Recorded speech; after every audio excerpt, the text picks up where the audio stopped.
Radhe Radhe everyone. Akshaya Tritiya आने वाली है। आप सभी को अक्षय तृतीया की ढेरों सारी बधाइयाँ। अक्षय तृतीया के दिन से चंदन यात्रा शुरू हो जाती है और ये चंदन यात्रा 21 दिनों तक की होती है। अक्षय तृतीया के दिन ठाकुर जी के श्री अंगों पर चंदन का लेप लगाया जाता है। उनके पूरे शरीर पर चंदन लगाया जाता है।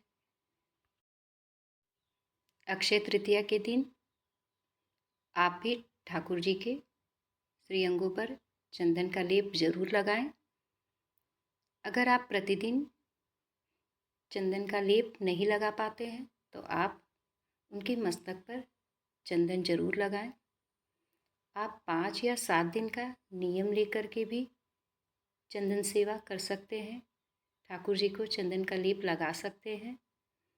देखिए, इस तरीके से ठाकुर जी के पूरे श्री अंगों पर चंदन का लेप लगाया जाता है अक्षय तृतीया के दिन।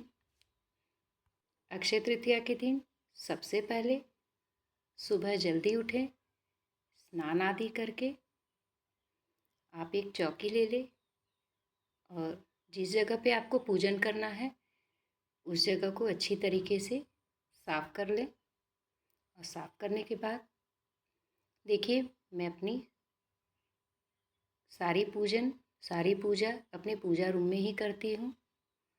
और मैंने एक चौकी ले लिया है और उस पर लाल कपड़ा भी बिछा लिया है। अब हम एक प्लेट में स्वास्तिक बनाएंगे। आप जैसे प्रतिदिन अपने ठाकुर जी को जगाते हैं उसी तरीके से आप जगाएं। आप उन्हें जल और दूध का भोग लगाते हैं तो जल दूध का भोग लगाएं।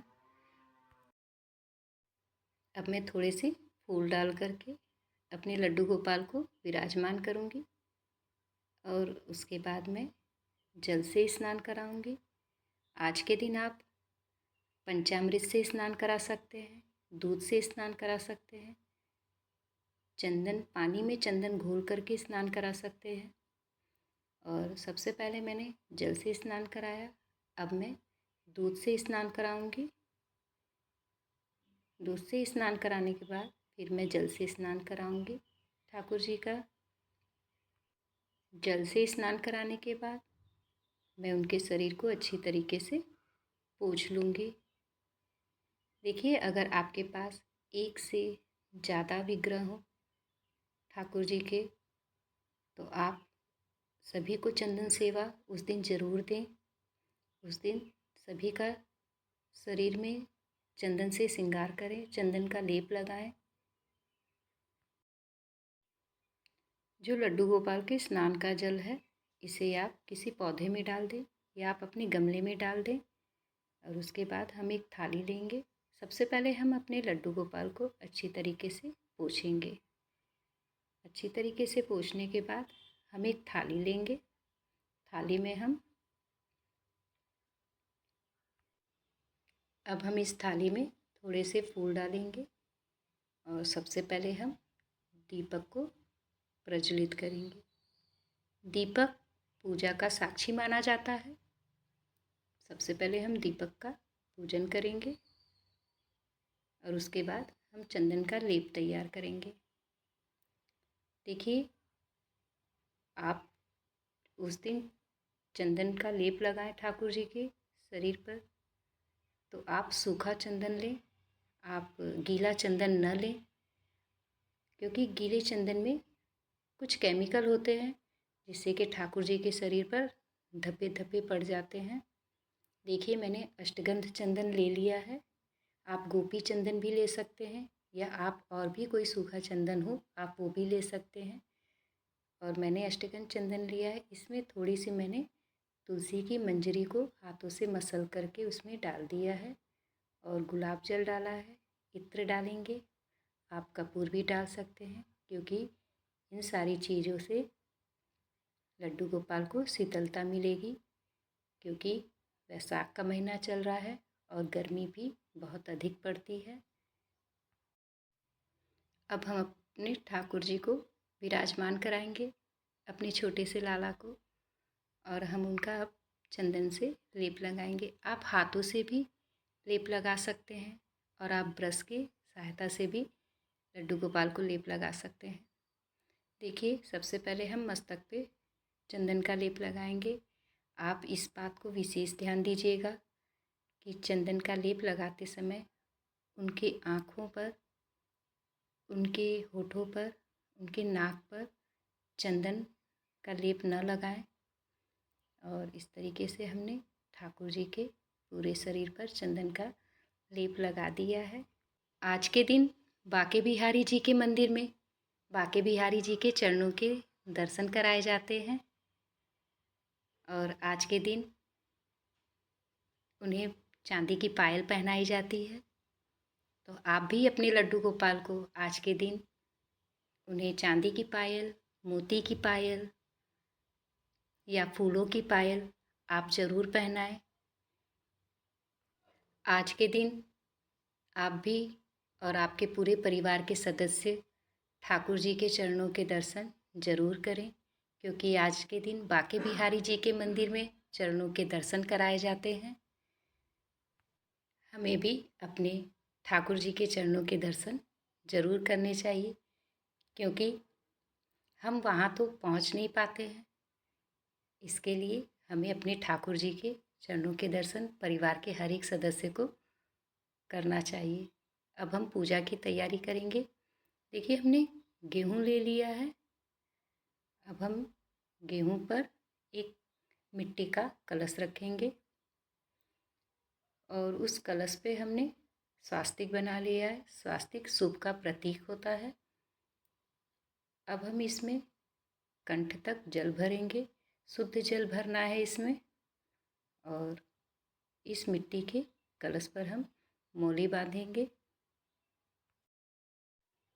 और इसमें हम थोड़ी सी चीनी डालेंगे। बहुत ज़्यादा चीनी नहीं डालनी है। अभी चीनी का पात्र हम इसी पे रख देंगे। आप इस पे कोई भी मौसमी फल रख सकते हैं, तरबूज, खरबूज, इन फलों को आप रख सकते हैं, लेकिन मैंने चीनी रखा है। अब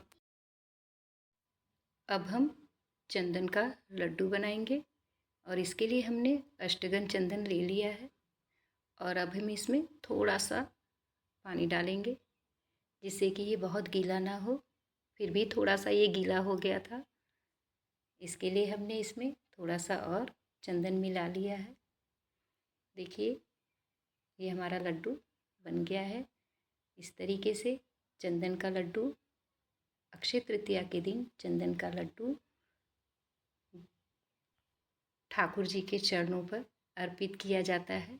देखिए, हमने चंदन का लड्डू बना लिया है। अब हम इसमें तुलसी का पत्ता आप ज़रूर रखें। इस तरीके से चंदन का लड्डू बना लें और इसे हम ठाकुर जी के चरणों में अर्पित करेंगे। हमने ठाकुर जी के चरणों में चंदन का लड्डू अर्पित कर दिया है। आज के दिन उनके चरणों पर लड्डू अर्पित किए जाते हैं।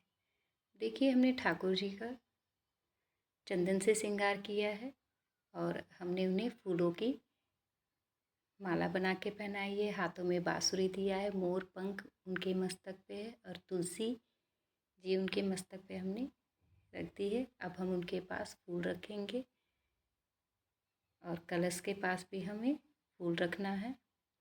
अब हम फूल अर्पित करेंगे। फूल अर्पित करने के बाद हमें ठाकुर जी को आज के दिन चने के सत्तू का भोग लगाएं। आप सत्तू के शरबत का भोग लगाएं। ठंडी ठंडी लस्सी का भोग लगाएं। कढ़ी चावल का भोग लगाएं। तरबूज, खरबूज, इन फलों का भोग लगाएं। ठाकुर जी को आज के दिन कढ़ी चावल का भी भोग लगा सकते हैं। कढ़ी चावल का भोग लगाएं। उनके भोग में तुलसी ज़रूर रखें। इस तरीके से देखिए, हमने ठाकुर जी को भोग लगा दिया है। भोग लगाने के बाद ठाकुर जी के पास जल का पात्र ज़रूर रखें और उसके बाद हम दक्षिणा रखेंगे। उसके बाद हम धूप दीप दिखाएंगे। लड्डू गोपाल की आरती करें। आप आज के दिन भजन करें, कीर्तन करें। आरती के बाद हम ठाकुर जी से प्रार्थना करें, उनसे क्षमा याचना करें। हे प्रभु, हमारे पूजन में अगर कोई त्रुटियां हो, कोई गलती हो तो उसे क्षमा करें और आप हमारी पूजन को प्रेम पूर्वक स्वीकार करें। हमारे परिवार पर, हमारे परिवार के हर एक सदस्य पे अपनी कृपा बनाए रखें। और ये जो जल का पात्र है, दक्षिणा है, और हमने जो ये दाल और गेहूँ, ये चीनी, ये सब आज के दिन ये सब हम दान कर देंगे। हम पंडित को दान कर दें या मंदिर में हम दान कर दें। हमें इन सारी चीज़ों का दान करना है। और ये जो फल हमने भोग अर्पित किया है उसे हम अपने परिवार में प्रसाद रूप में सभी को बांट देंगे। और जब ठाकुर जी का, लड्डू गोपाल का चंदन जब सूख जाए तब आप उनके चंदन को हटा सकते हैं। और ये जो चंदन का लड्डू है अपने परिवार के हर एक सदस्य के मस्तक पर जरूर लगाएं, प्रतिदिन लगाएं।